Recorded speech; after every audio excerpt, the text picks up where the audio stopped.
Hello everyone. So now we will solve question number 28 of NCERT Chemistry Class 11 Chapter 1 Some Basic Concepts of Chemistry. So is the question, which one of the following will have the largest number of atoms? Number 1, 1 gram of gold. Number 2, 1 gram of sodium. Number 3, 1 gram of lithium. And number 4, 1 gram of chlorine.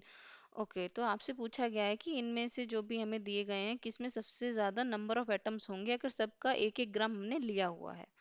तो चलिए सबसे पहले हम note down करेंगे इसका atomic mass. Okay तो हम atomic mass note down कर लेते हैं। गोल्ड के लिए होगा 197, ये आप टेबल से नोट डाउन कर सकते हैं। सोडियम के लिए होगा 23, लिथियम के लिए होगा 7 और क्लोरीन के लिए होगा 35.5। ओके 35.5 तो एक एटम का मास हो गया क्लोरीन के। मॉलिक्यूल के अंदर कितना वजन हो जाएगा 35.5 plus 35.5 that is 71।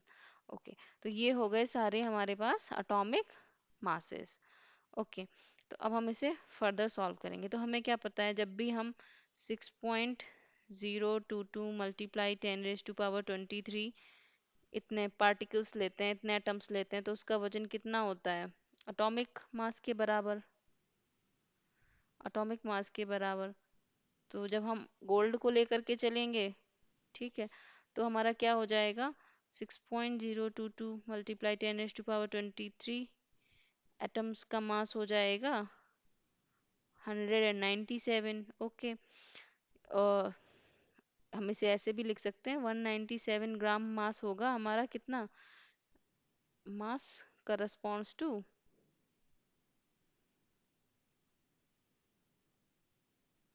6.022 multiply 10⁻23 atoms.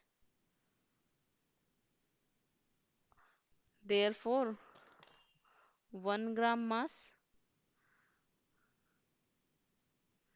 corresponds to 6.022 multiply 10 raised to power 23 divided by 197। Okay यहाँ पे भी जैसे 197 था, उसको 197 को हमने 197 से डिवाइड कर दिया तो हमें 1 मिला। सिमिलरली हमें इस साइड भी 197 से डिवीजन करना पड़ेगा और हमें नंबर ऑफ एटम्स मिल जाएंगे। ओके तो ये तो हो गया हमारा गोल्ड के लिए। सिमिलरली हम लिखेंगे सोडियम के लिए, लिथियम के लिए और क्लोरीन के लिए। ठीक है तो अब हम इसे डायरेक्टली लिख लेते हैं। ठीक है बार बार एटॉमिक नंबर वगैरह नहीं लिखेंगे। तो जैसे इसके लिए इतना आया था, हमें सिंपल क्या मिला था, हमें मिला था जो भी ये अवोगाड्रो नंबर है that is divide by the atomic mass. तो सिमिलरली हम सोडियम के लिए लिख देंगे 6.022। आप अपना पूरा करके देख सकते हैं। It will be this only divide by 23 for sodium 1 gram mass corresponds to इतने atoms। okay similarly for lithium 1 gram mass corresponds to 76.022 multiply 10 raised to power 23 इतने atoms। okay अब क्लोरीन की बात करेंगे। तो chlorine 1 gram mass of chlorine okay will have 6.022 10 raised to power 23 atoms। okay okay हमें ये लिखेंगे एक्चुअली क्लोरीन का एटॉमिक मास कितना हमने निकाला था 71। सो 71 gram mass of chlorine has इतने नॉट एटम्स। यहाँ पर हमारे पास क्या है, क्लोरीन क्या है, क्या एक एटम है? नहीं, ये तो उसकी मॉलिक्यूलर स्टेट है ना। तो इसे हम यहाँ पे एटम नहीं लिखेंगे, यहाँ पे हम लिखेंगे मॉलिक्यूल्स। एटम्स नहीं लिखेंगे, हम लिखेंगे मॉलिक्यूल्स।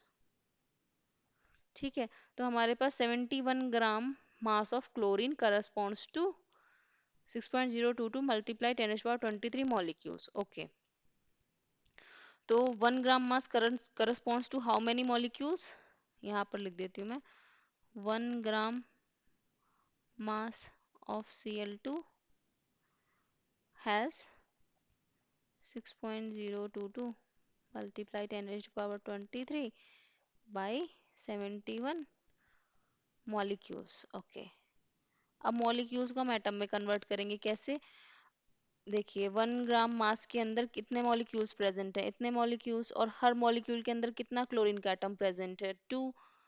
तो हर एक मॉलिक्यूल के अंदर 2 एटम्स प्रेजेंट हैं, तो इतने सारे मॉलिक्यूल्स के अंदर कितने क्लोरीन के एटम्स प्रेजेंट होंगे, मल्टीप्लाई बाय 2। ओके, तो इस सारे फैक्टर को 2 से मल्टीप्लाई कर लेंगे तो हम लिखेंगे 1 ग्राम mass of Cl2 has 2 multiply 6.022 multiply 10 raised to power 23 by 71 atoms. Okay, आपने मॉलिक्यूल्स को एटम्स में चेंज कर लिया। अब आपके पास ये वैल्यू है, ये वैल्यू है, आपके पास ये एक वैल्यू है, ये एक वैल्यू है, और ये एक वैल्यू है। ओके, आपको 4 पॉइंट्स कंपेयर करने थे, 1 2 3 4।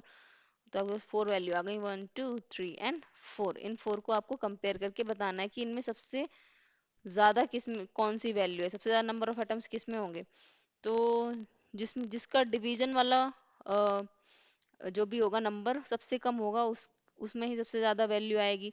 तो अगर हम सबको सॉल्व करते हैं तो हम देखेंगे इसमें सबसे ज्यादा नंबर ऑफ एटम्स निकल के आएंगे, क्योंकि आप 7 से डिवाइड कर रहे हो। 7 सबसे छोटा है, 197 23 और 35.5 में से। तो क्या होगा, ये जब भी हम इसको सॉल्व करेंगे हमारा आंसर, ये सबसे बड़ी वैल्यू हमारी निकल के आएगी। तो हमें सबसे ज्यादा नंबर ऑफ एटम्स बताने थे, highest number of largest number of atoms बताने थे। तो लार्जेस्ट नंबर ऑफ एटम्स हमारे इस वैल्यू को सॉल्व करके निकलेंगे, तो ये हो जाएगा हमारा लिथियम, हमारा आंसर हो जाएगा। So which one of the following will have largest number of atoms, so our answer will be lithium. Okay, so 1 gram of lithium will have highest number of atoms. ऐसा क्यों है, क्योंकि इसका मास सबसे कम है, इसलिए इसमें सबसे ज्यादा नंबर ऑफ एटम्स प्रेजेंट होंगे अगर हम 1 ग्राम लेकर के चलेंगे। ओके, आई होप ये क्वेश्चन आप सबको अच्छे से समझ आ गया होगा। इन केस आपके पास कोई डाउट्स हैं तो आप उन्हें कमेंट बॉक्स में लिख सकते हैं। I will be more than happy to solve them. Okay, so hope to see you for the next question. Till then, bye and take care.